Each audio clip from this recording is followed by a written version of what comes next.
A uniform rod of mass m and length L is free to rotate about a horizontal axis passing through its midpoint and perpendicular to its length. ये small rod है जिसका length L है, मास m है, ये rotate कर सकता है इस पॉइंट O के अबाउट, ठीक है, an axis that is passing through this point O and perpendicular to the length of rod, ठीक है। सो एक्सिस कैसा है, ये इस तरह से है, ठीक है, और ये रड क्या कर सकता है, इस एक्सिस के अबाउट जो है ये इस तरह से रोटेट हो सकता है, ठीक है ना। सो इसके बाद क्या किया गया, इसके दोनों एंड पर एक स्प्रिंग कनेक्ट कर दिया गया। इस स्प्रिंग का स्प्रिंग कांस्टेंट K1 है, इसका K2 है, ठीक है। Spring constant is K1 K2, ठीक है। इसको स्टिफनेस कांस्टेंट भी बोलते हैं स्प्रिंग का, या फोर्स कांस्टेंट ऑफ स्प्रिंग भी हम लोग बोलते हैं, ठीक है। सो K1 K2। अब आपको निकालना क्या है, फॉर स्मॉल ऑसिलेशन इसका हम लोग को फ्रीक्वेंसी निकालना है। सो स्मॉल ऑसिलेशन क्या करेंगे, इसको अगर मान लीजिए स्मॉल थीटा एंगल से रोटेट करके अगर छोड़ दिया जाए, ठीक है, सो ये क्या करेगा, इस तरह से ऑसिलेट करेगा। इसका हम लोग को टाइम पीरियड ऑफ ऑसिलेशन और फ्रीक्वेंसी ऑफ ऑसिलेशन निकालना है, ठीक है। सो देख लीजिए, मान लेते हैं इस स्प्रिंग में अगर हम लोग इसको अगर मान लीजिए इस तरह से रोटेट कर दें, ठीक है, इस तरह से रोटेट कर देते हैं theta angle, small theta angle, और उसके बाद इसका हम लोग एनालिसिस करते हैं, ठीक है। सो थीटा एंगल से अगर रोटेट किया तो मान लेते हैं कि इसमें जो एलोंगेशन है ये x हो रहा है, ठीक है। सो इसमें भी क्या होगा, एलोंगेशन x ही होगा ना, क्योंकि ये रड इस तरह से रोटेट करेगा। सो इसमें ऊपर की तरफ खिंचाव होगा, इसमें नीचे की तरफ खिंचाव होगा। सो दोनों में ही एलोंगेशन x होगा या एक्सटेंशन x होगा, ठीक है। सो इस तरह से, सो इसमें फोर्स क्या होगा, फोर्स ऊपर की तरफ लगेगा, ठीक है ना, क्योंकि स्प्रिंग वापस अपनी पोजिशन पे जाना चाहेगा। सो इसमें फोर्स का डायरेक्शन ऊपर की तरफ Kx होगा, K1x, ठीक है। इसमें क्या होगा, फोर्स की डायरेक्शन नीचे की तरफ होगा K2x, ठीक है ना, क्योंकि दोनों में ही एलोंगेशन है, ठीक है। अब देखिए टॉर्क हम लोग कैसे निकालते हैं, टॉर्क जो है ये हम लोग R क्रॉस F निकालते हैं, that is equal to RF sine theta, ठीक है। सो यहाँ पर फोर्स इस डायरेक्शन में है और इस पॉइंट O के अबाउट जब टॉर्क लेंगे सो परपेंडिकुलर डिस्टेंस इस तरह से है, बीच का एंगल 90 डिग्री है, ठीक है। सो साइन 90 डिग्री का वैल्यू कितना हो जाएगा, दैट इज 1। सो सिंपल हम लोग टॉर्क जब भी लेंगे सो R और F, ठीक है, मीन्स फोर्स है उस पर परपेंडिकुलर डिस्टेंस। सो फोर्स क्या है, K1x है, उस पर परपेंडिकुलर डिस्टेंस कितना हो जाएगा, L/2, यहाँ पर K2x, there perpendicular distance L/2, ठीक है। दोनों ही टॉर्क क्या है, रिस्टोरिंग टॉर्क है, मीन्स अपने पोजीशन पर सिस्टम को ले जाना चाह रहा है, ठीक है, ओरिजिनल मीन पोजीशन पे, ठीक है। सो रिस्टोरिंग टॉर्क है, और दोनों का सेंस देख लीजिए, सेंस कैसे देखेंगे। सो देखिए ये K1x है, ठीक है, और इसमें परपेंडिकुलर डिस्टेंस इस डायरेक्शन में, सो R क्रॉस F, ये R है ना, ठीक है।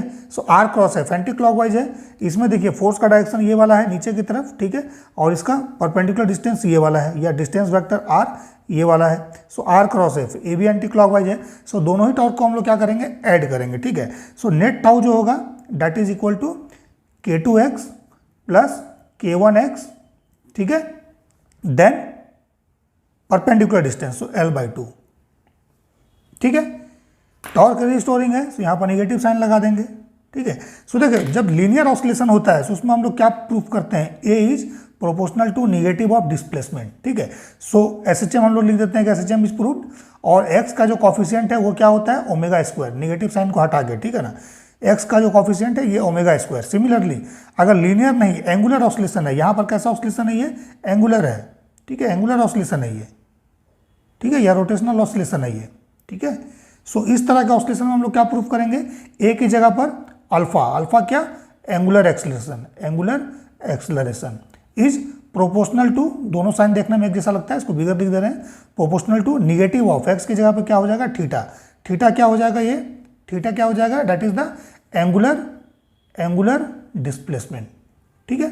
बट दोनों ही केस में जब इसको प्रूफ करते हैं, सो यहाँ पर x का कॉफिशिएंट ओमेगा स्क्वायर, यहाँ पर थीटा का कॉफिशिएंट क्या हो जाएगा, ओमेगा स्क्वायर हो जाएगा, द कॉफिशिएंट ऑफ थीटा, ठीक है, या फैक्टर ऑफ थीटा का जो मल्टीप्लाइंग फैक्टर है, ठीक है, ओमेगा स्क्वायर होगा। सो ये निकल जाएगा, ठीक है।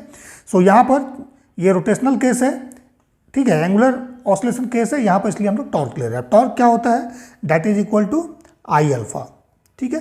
सो ये आई अल्फा से हम लोग इक्वेट करेंगे। सो आई किसका लेंगे, इस रड का लेंगे अबाउट द सेंटर। सो इस रड का moment of inertia about the centre क्या होगा, ml²/12, क्योंकि लेंथ इसका L गिवन है, सो ml²/12, ठीक है। सो ml²/12 यहाँ पर लिख देता हूँ मैं, ml²/12, ठीक है, इंटू अल्फा, ठीक है, equal to minus K1 plus K2, ठीक है, x, ठीक है ना, देन L/2, ठीक है, ये हम लोगों ने लिख दिया। अब देखो इसमें कहीं भी थीटा नहीं है, तो थीटा हम लोगों को लाना पड़ेगा। थीटा कैसे लाएंगे, देखो इसको अगर स्मॉल ऑसिलेशन हम लोगों ने दिया, स्मॉल रोटेशनल अगर रोटेशन इसको हम लोगों ने दिया, मान लीजिए थीटा, ठीक है, ये वाला थीटा अगर हम लोगों ने लिया, सो यही डिस्टेंस तो हम लोग का एक्स है ना। सो कैसे हम लोग निकालते हैं, आर्क लेंथ हम लोग निकालने जानते हैं, theta equal to L by R formula कभी हम लोगों ने पढ़ा होगा। मान लीजिए इस तरह से अगर हम आर्क कोई, ठीक है, जिसका रेडियस यहाँ पर आर है, this is the centre O, ठीक है, और ये वाला हम लोग को लेंथ निकालना है, this is the arc length from this point to this point, let this angle is theta. So theta क्या होता है, theta equal to arc length Y by radius R, ये फॉर्मूला होता है ना। सो यहाँ पर क्या हो जाएगा, ये जो हमारा एक्स आया फॉर स्मॉल एंगल थीटा, हम लोग इसको स्ट्रेट लाइन मान सकते हैं, डेट इज वाई यहाँ पर हम लोगों ने force K1 into elongation x लिया है, ठीक है, ओके।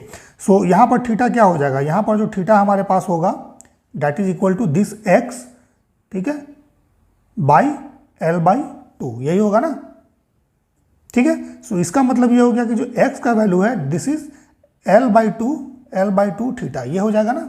अब इसको यहाँ पर पुट कर दो। सो पुट जब करेंगे हम लोग, सो देखिए M L square by 12 into alpha equal to minus K1 plus K2, ठीक है, minus K1 plus K2 into X का value L by two put करेंगे। So L by two into ये वाला भी एल बाई टू है, ठीक है, इंटू थीटा, ठीक है। सो देखिए एल स्क्वायर दोनों साइड कैंसिल हो जाएगा, ठीक है, और ये 4 से ये 3 टाइम्स चला जाएगा। So m by 3 alpha equal to minus K1 plus K2, ठीक है, देन थीटा, ठीक है ना। सो यहाँ से देखिए अल्फा अगर हम लोग निकाल लें, सो अल्फा का वैल्यू हो जाएगा minus 3 times K1 plus K2, ठीक है, by m into theta. So यहाँ से रिलेशन क्या आ रहा है, alpha is proportional to negative of theta, यही ना, alpha is proportional to negative of theta. So इसका मतलब ये है कि थीटा का कोफिशिएंट ये ओमेगा स्क्वायर है, कितना पार्ट, इतना part. So omega square equal to 3 times K1 plus K2 by m, ठीक है। सो दैट मीन्स ओमेगा कितना आ जाएगा, इसको एंगुलर फ्रीक्वेंसी बोलते हैं हम लोग, 3 K1 plus K2 divide by m, यही आएगा ना, ठीक है। सो ये किसके बराबर होता है, 2 पाई f के बराबर होता है। तो फ्रीक्वेंसी ऑफ ऑसिलेशन कितना हो जाएगा, this is 1 by 2 pi root over 3 K1 plus K2 by m, ठीक है।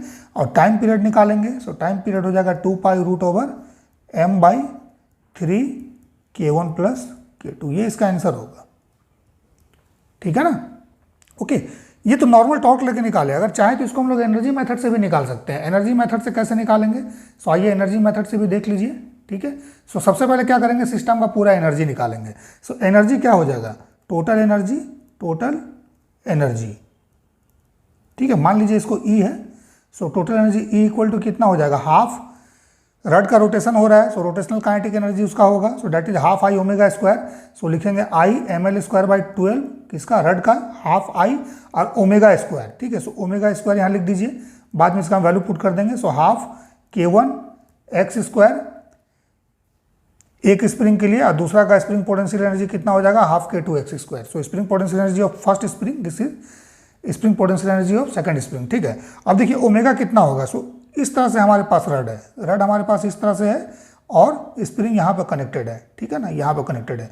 तो इस एंड का आपको ओमेगा निकालना है। सो क्या होता है, V equal to omega R.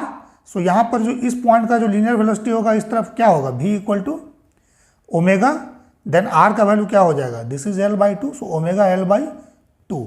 So that means omega का जो वैल्यू होगा, omega equal to that is 2V by L, 2V by L, ठीक है। सो यहाँ पुट कर दीजिए। So it is half then ml square by 12 into omega कितना हो जाएगा, 2V by L whole square plus half K1 x का square plus half K2 x का स्क्वायर, ठीक है। आप दोनों साइड डिफ्रेंशिएट कर दीजिए। क्यों डिफ्रेंशिएट करेंगे, ठीक है, differentiate with respect to time, क्योंकि किसी भी टाइम पर ना एनर्जी जो होता है, टोटल एनर्जी, ये कांस्टेंट होता है, किसमें, SHM में, ठीक है। ये काइनेटिक और पोटेंशियल में कन्वर्ट होता रहता है, बट एनर्जी हमेशा कांस्टेंट रहता है। सो इसको जब डिफ्रेंशिएट कीजिएगा विथ रिस्पेक्ट टू टाइम, सो ये 0 हो जाएगा और ये वाला कितना हो जाएगा, दिस इज, देखिए इसको स्क्वायर, सबसे पहले तो इसको स्क्वायर करके सॉल्व कर लीजिए। सॉल्व जब कीजिएगा सो ये M V square by 6, okay, then L square cancel हो जाएगा, प्लस हाफ k1 x² आएगा, then plus half k2 x²। अब इसको डिफ्रेंशिएट अगर हम लोग कर दें, सो 0 इक्वल टू क्या हो जाएगा, ये हो जाएगा 2mv बाई 6, ठीक है, 2mv by 6, then dv by dt, time के रिस्पेक्ट में कर रहे हैं। सो ये half k1 2x dx by dt, और ये क्या हो जाएगा, half k2 then 2x dx by dt, ठीक है। सो फर्दर इसको सॉल्व करते हैं।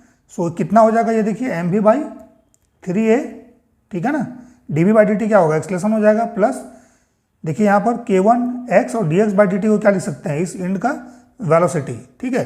सो v plus again k2x then v, ठीक है। सो v कॉमन लीजिए, डिवाइड कर दीजिए इस साइड में, so 0 by v is 0। So कितना आ जाएगा हमारे पास, ma by 3 equal to minus k1 plus k2x, ठीक है। सो डैट मीन्स यहाँ से एक्सलेशन कितना आएगा, a equal to minus 3 k1 plus k2, ठीक है, बाई mx, यही आएगा। सो इसका मतलब ये वाला पार्ट क्या है, ओमेगा स्क्वायर है। सो ओमेगा स्क्वायर का वैल्यू कितना हो गया, that is 3 k1 plus k2 by m। सो यहाँ से फिर हम लोग निकाल सकते हैं जो भी वैल्यू है, ओमेगा निकाल लीजिए, फ्रीक्वेंसी और जो भी टाइम पीरियड निकालना निकाल लीजिए। सो दोनों में देखिए ओमेगा स्क्वायर सेम ही आया ना। सो एनर्जी मेथड यूज कीजिए या टॉर्क यूज कीजिए, या फिर जाके अगर लीनियर ऑसिलेशन है तो उसमें एनर्जी मेथड या फिर फोर्स यूज कीजिए, एक ही आपका आंसर आएगा, ठीक है, बट प्रॉपरली यूज करना है।